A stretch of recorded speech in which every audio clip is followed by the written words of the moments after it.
Buenas tardes y bienvenidos a un nuevo vídeo del curso de Fisiología Vegetal. En la sesión de hoy vamos a abordar algunas particularidades sobre la arquitectura de las plantas y las consecuencias derivadas precisamente de la citología y la estructura de la célula vegetal. Bien. Vamos a comenzar con algunos elementos que son muy relevantes desde el punto de vista tanto estructural como funcional. Lo primero que tenemos que decir sobre las plantas es que son productores primarios. Aunque este concepto está mucho más ligado, más cercano al marco teórico de la ecología, puesto que tiene que ver con los ecosistemas, es importante porque vamos a centrarnos en la bioquímica y la fisiología de los órganos productores y por lo tanto es necesario abordar este concepto. Un productor primario es aquel organismo que tiene un metabolismo particular por el cual es capaz, a partir de fuentes de energía y materia inorgánica, generar materia orgánica que pasa a formar parte de los ecosistemas, ¿de acuerdo? Para el caso particular de las plantas vasculares, son organismos denominados fotoautotróficos y se denominan así porque la fuente de energía a partir de la cual se genera materia orgánica es la luz solar, de ahí el prefijo foto. ¿De acuerdo? El proceso bioquímico en el que sustenta la producción primaria en plantas vasculares se denomina fotosíntesis y lo veremos a profundidad en temas subsiguientes. Pero esto es muy importante puesto que la producción primaria es la base del crecimiento ecosistémico. ¿De acuerdo? Y además deben tener en consideración que el estrato ecosistémico o el sector de la biomasa que mayor cantidad acumula en la biosfera son las plantas vasculares, precisamente derivado de esta actividad primaria ligada a la fotoautotrofía. ¿De acuerdo? Entonces, esto es importante que siempre lo recuerden. Okay. Otro elemento interesante es que son estructuralmente reforzados. Bien, si en los primeros vídeos veíamos que estos organismos tienen pared celular, y por consiguiente son capaces estas estructuras de mantener una forma rígida de la célula, cuando este concepto lo expandimos al nivel de organismo, entonces encontramos que esta pared celular es el soporte mecánico de estos individuos, ¿de acuerdo? El hecho de que las grandes plantas vasculares puedan concentrar tal cantidad de biomasa y alcanzar tantas o estas alturas tan enormes se debe a la presencia de paredes celulares y por lo tanto este reforzamiento estructural se debe fundamentalmente a la presencia de paredes. Esto también tiene fuertes implicaciones en cuanto al crecimiento y desarrollo y los procesos de migración celular, que veremos que en plantas no existen. ¿De acuerdo? Bien. Continuamos. Otro de los elementos que es característico de las plantas es que no poseen un sistema circulatorio como podemos encontrar en otro tipo de organismos eucariotas superiores pluricelulares como por ejemplo los mamíferos. Entonces, las plantas desarrollaron sistemas de conducción de distintos fluidos que se engloban dentro de los tejidos vasculares y que gran parte de su fisiología está adaptada precisamente a optimizar el transporte, ¿de acuerdo? Otro de los elementos que debemos considerar sobre todo en las plantas es que gran parte de las adecuaciones y por consiguiente de su fisiología se enfoca a captar agua, ¿sí? Y como el proceso de transporte, cuando luego lo veamos, ¿sí?, se trata básicamente de obtener agua del suelo y finalmente depositarla en la atmósfera, gran parte de sus adecuaciones y su fisiología están adaptadas a la captación de agua y que se evite la pérdida por evapotranspiración. ¿Sí? El mantenimiento de agua en las condiciones y concentraciones adecuadas es fundamental para la fisiología de las plantas. ¿De acuerdo? Bien. Vamos a detenernos particularmente en algunos elementos relacionados a los aspectos del desarrollo, particularmente biológicos, bioquímicos y fisiológicos. ¿De acuerdo? Bueno, fíjense, aquí hay una serie de frases que voy a leer y posteriormente voy a explicar. Fíjense, dice: la morfogénesis no implica migración celular, puesto que no es posible debido a la existencia de paredes celulares. De esta forma, el desarrollo vegetal depende exclusivamente de los patrones de división y elongación celular. Bien, fíjense, vamos a explicar esto. Si hablamos de que en vegetales no hay migración celular, debemos compararlo con otros sistemas donde sí hay migración celular. El grupo de organismos donde de forma característica está presente la migración celular son los organismos animales. Es durante el proceso de desarrollo embrionario donde se producen estos fenómenos de migración celular de una forma más intensa. ¿Sí? Bien. En vegetales, la presencia de paredes celulares hace imposible la migración celular. ¿Qué es lo que sucede? Que el proceso de migración en animales deriva en que hay un cambio de la fisicoquímica del ambiente que rodea la célula. ¿De acuerdo? Una célula que está inicialmente en el centro del organismo y que se pasa a la parte anterior, resulta que va a tener una serie de elementos a distintas concentraciones que difieren de la parte central del cuerpo a la parte anterior. Puede que empiece a haber distintos mensajeros secundarios, distintos metabolitos, distinto producción de una proteína que tiene que ver con una regulación de la expresión. Es decir, el ambiente físico-químico cambia porque la posición de la célula en el organismo cambia. ¿Qué es lo que pasa en las plantas al no poder migrar? Que los procesos de desarrollo vegetal dependen de los patrones de división y elongación. Es decir, una célula, cuando emerge a partir de un proceso de división, que veremos que se da en zonas meristemáticas, lo que sucede es que se incrementa el volumen, ¿sí? Y finalmente va a generar otras nuevas células, por consiguiente va a dar lugar a una línea celular que se va a ubicar en un lugar en concreto de la planta. ¿De acuerdo? ¿Qué es lo que pasa? Que conforme va creciendo el volumen del organismo vegetal, se generan diferencias en las concentraciones de los elementos de los microambientes que rodean a estas células. ¿De acuerdo? Por consiguiente, la respuesta diferencial de una célula a un microambiente particular genera un patrón de desarrollo que es diferente con respecto a otra célula que inicialmente está muy próxima a esta, pero que con el tiempo se fue divergiendo de su posición en la planta. Por consiguiente, cuanto más diferencias encontramos en los microambientes al interior de la planta, mayor serán las diferencias en los procesos de desarrollo. ¿De acuerdo?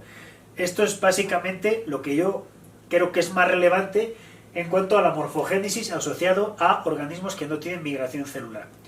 Lo veremos un poco más a detalle cuando abordemos el tema del crecimiento meristemático. ¿De acuerdo?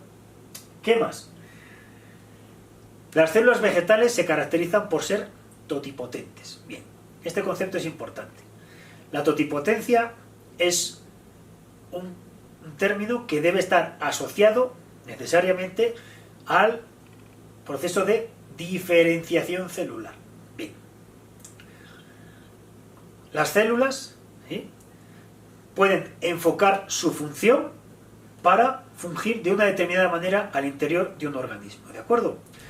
Inicialmente, recuerden, todas las células tienen toda la información del organismo, pero en función de cuál sea la posición de esta célula en el organismo, va a reprimir unos genes y va a expresar otros genes. Se va a diferenciar, se va a especializar. ¿De acuerdo?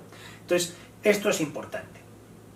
Cuando una célula, ¿sí?, crece en un lugar particular del organismo, ya crece con o nace con unas condiciones que la predisponen a diferenciarse en unas características determinadas. Sin embargo, para el caso de las células vegetales, este hecho es diferencial.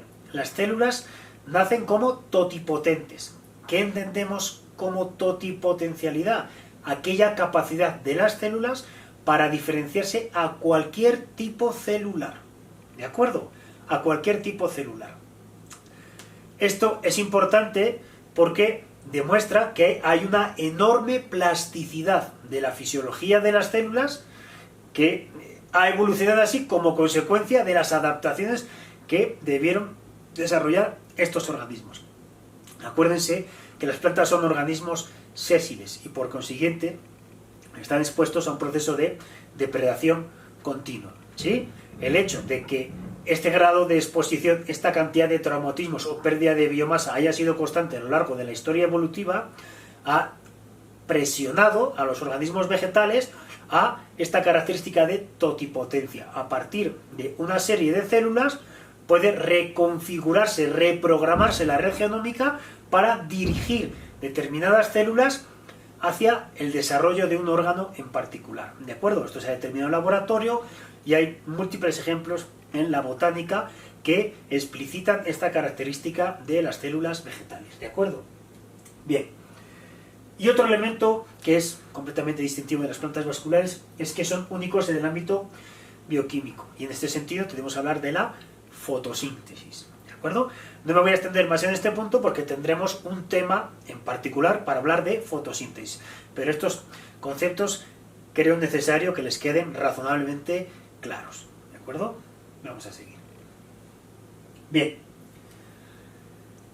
Otro de los elementos que es importante, ¿no?, citar, que es el tema de la polaridad celular. Bien. Si antes hablábamos de los patrones de división y elongación, hay que retrotraerse un poco antes, ¿sí?, y poder ponderar qué elemento condiciona precisamente estos patrones de división y elongación. Y para ello debemos aludir al tema de la polaridad celular. Fíjense, cuando las plantas se acercan al sustrato, deben identificar rápidamente qué es arriba y qué es abajo. Deben identificar qué es arriba porque deben crecer hacia aquellas posiciones sobre la superficie que les permita captar energía del sol. Y deben identificar qué es abajo para que a través de la raíz puedan captar el agua suficiente y todos los elementos minerales necesarios para poder tener la nutrición adecuada. ¿De acuerdo? Entonces la polaridad es esencial. Fíjense lo que dice. Dice: el factor fundamental de regulación de la diferenciación celular son los patrones de división que están a su vez regulados por la polaridad celular. Veremos que hay determinados meristemos, ahora veremos la definición de meristemo, que se posicionan en la parte apical, ¿sí?, arriba, y en la parte apical abajo. Es decir, la que va a crecer hacia arriba y la que va a crecer hacia abajo. El hecho de que un meristemo se sitúe hacia arriba, tenga un gravitropismo negativo, porque tiene un crecimiento que tiene un sentido, digamos, negativo en cuanto a la dirección de la fuerza de la gravedad, ¿sí? Esto indica un patrón de crecimiento, debe tener un crecimiento con un sentido de gravitropismo negativo, mientras que para el otro ápice será un proceso de gravitropismo positivo. Por lo tanto, las células del ápice con gravitropismo negativo crecerán hacia arriba, mientras que las del ápice en la raíz tendrán un gravitropismo positivo, crecerán hacia abajo. Esto determinará a su vez los patrones de división y de elongación. Y subsiguientemente, después de elongarse, de dividirse y elongarse, empezarán a diferenciarse. ¿Por qué empezarán a diferenciarse? Porque conforme se incrementa el volumen del vegetal, se empiezan a percibir microgradientes, es decir, diferencias en los microgradientes que determinan, lógicamente, diferencias en la regulación de la expresión genética y, por consiguiente, funciones diferentes, especializaciones diferentes, diferenciaciones celulares diferentes. ¿De acuerdo? Bien.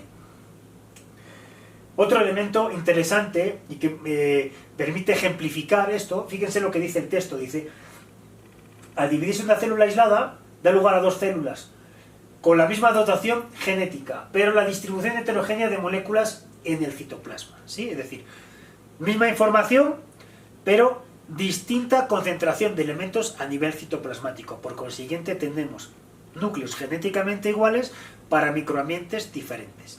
Si el microambiente cambia, la consecuencia es que la regulación de la expresión genética cambia, y por consiguiente eso deriva finalmente en procesos de diferenciación celular, ¿sí? Un clásico ejemplo en este sentido son los gradientes de calcio. ¿Y qué es lo que sucede? Los iones como el calcio están finamente regulados.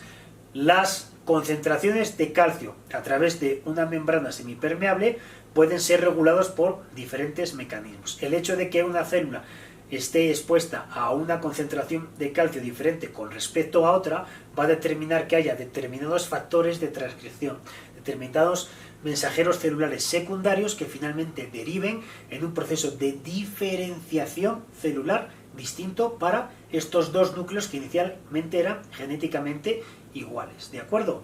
Una cosa es la información, otra cosa es el perfil de expresión. Lo que determina las diferencias en los microgradientes son precisamente estos perfiles de expresión diferencial, los procesos de diferenciación celular. Bien, entonces vamos a ver las consecuencias de la polaridad, determinar por parte del vegetal qué es arriba y qué es abajo. Por una parte, la estructura bipolar del individuo. En este sentido tenemos la parte caulinar, es decir, la parte que se dirige hacia arriba, que tiene gravitropismo negativo, y la parte radicular, la que se dirige hacia abajo. Entonces se determinan estas dos partes del individuo bien diferenciadas. ¿Qué más? Segunda parte, dice, la mayor o menor capacidad de división de las células. Es decir, hay células que se van a dividir con mayor o menor intensidad en función de cuál sea su estado fisiológico y su posición en la planta, puesto que veremos que las células en los vegetales se generan a partir de los meristemos, pero no todos los meristemos tienen la misma intensidad de crecimiento, ¿de acuerdo? Tiene distintos condicionantes que veremos a lo largo del curso en función de qué parte del ciclo de la planta estemos analizando. ¿Qué más? La identidad celular, que es básicamente repetir lo que les estoy repitiendo. La identidad celular se refiere a la condición fisiológica de una célula una vez se ha diferenciado. Les insisto, la diferenciación celular es un proceso que está condicionado por la exposición a un microambiente en particular que finalmente puede derivar en unas diferencias más grandes, una diferenciación más pronunciada. ¿De acuerdo? ¿Qué más? Una cosa interesante que tiene que ver con la totipotencia, que es la reversibilidad de la organogénesis. ¿Qué quiere decir esto? Que cuando a una célula se le expone por diferentes elementos o condiciones a un cambio brusco en las condiciones ambientales, esto puede derivar en una reprogramación de la red genómica. Y eso puede derivar precisamente en que un proceso de diferenciación puede ser reversible. ¿Sí? Debe ser o puede ser reversible. Veremos a lo largo del curso algunos ejemplos bastante notorios en este sentido. Y finalmente, este elemento que es el desarrollo indeterminado. Este concepto, aunque lo veremos en floración, se lo voy a adelantar para que tengamos una idea general. En este sentido podemos imaginarnos un brote en crecimiento, ¿sí? Un brote en crecimiento que está en estado vegetativo, es decir, que no ha tomado la decisión de si va a generar, por ejemplo, una inflorescencia, ¿sí? Puede tener un crecimiento indeterminado, ¿sí? Puede crecer en longitud, puede crecer en anchura, y en función de las condiciones ambientales o de las señales que reciba a partir de distintos mensajeros secundarios como el fitocromo, el criptocromo y otros elementos, entonces puede cambiar o transitar de un proceso de desarrollo indeterminado a un proceso determinado, ¿sí? En general, los meristemos, tanto el caulinar como el radical, tienen crecimiento indeterminado, ¿de acuerdo? Pueden estar en estado vegetativo y a partir de los mismos se pueden producir distintos tipos de procesos, ramificaciones, ¿sí? Laterales, fundamentalmente. Pero veremos que esto está asociado a otro tipo de procesos que veremos más adelante, por ejemplo, en el tema de hormonas y reguladores del crecimiento vegetal. Bien. Vamos a hablar del concepto de meristemo, ¿sí? Bien, les insisto que los meristemos son tejidos vegetales con características embrionarias, y en este sentido es preciso explicitar a qué me refiero con el término embrionario. El término embrionario debe referirse a un patrón de expresión, a un perfil de expresión. Si hablamos de células embrionarias, son aquellas células que no están diferenciadas, ¿de acuerdo? Por lo tanto, los meristemos son aquellos tejidos en las plantas donde se producen las células y que hay que resaltar que el estado fisiológico de las células que se producen es embrionario, es indiferenciado. Conforme se van alejando de las zonas meristemáticas por estos patrones de división y subsiguiente elongación, se empiezan a percibir diferencias en los microgradientes y estas diferencias comienzan a inducir este pequeñas modificaciones en los perfiles de expresión genética, que finalmente desembocarán en la diferenciación celular. ¿De acuerdo? Esto es muy importante. Bien, en este sentido, hemos de decir que los meristemos, bueno, son grupos de células isodiamétricas. El término isodiamétrico se refiere básicamente a una acepción que tiene que ver con las dimensiones de la célula. Son aproximadamente iguales, ¿de acuerdo? Aproximadamente iguales. Entonces, elementos necesarios que tenemos que contemplar adicionalmente a lo ya dicho. Los meristemos vegetativos se autoperpetúan. ¿Cómo podemos entender este proceso de autoperpetuación? Fíjense, en la diapositiva podemos ver cómo a partir de una célula madre, que lógicamente está ubicada en el meristemo, se genera de un proceso de mitosis dos células hijas, y a partir de estas dos células hijas sigue otra generación. Que, si se dan cuenta, en este esquema se representan con un cambio de tonalidad, ¿de acuerdo? Empiezan claramente blancas, siguen blancas y luego empiezan a adquirir una tonalidad grisácea. Este cambio en el gradiente de tonalidad quiere enfatizar que hay un grado de diferenciación. Ahora, fíjense, resulta que en la segunda generación una de las células retorna a su estado embrionario. Cuando tenemos que hay una línea celular que retorna a su estado embrionario, decimos que este meristemo se autoperpetúa, porque esta línea celular no se diferencia, se mantiene como reservorio a partir del cual generar nuevas células. Este proceso de autoperpetuación permite a las plantas tener unas vidas extremadamente longevas, y en este sentido veremos algún ejemplo de árboles muy viejos, ¿sí? Ok. Bueno, a los meristemos se les puede subdividir en dos categorías, ¿sí? Aquellos que denominamos primarios, porque ya están presentes en el embrión, ¿sí? El meristemo apical caulinario, el meristemo radical, y luego veremos que hay otra serie de meristemos presentes en los organismos adultos, que son los meristemos secundarios, ¿de acuerdo? Los meristemos secundarios. Bien. Hasta aquí vamos a terminar algunas de las características generales sobre la arquitectura vegetal, y en el siguiente vídeo empezaremos el tema de meristemos.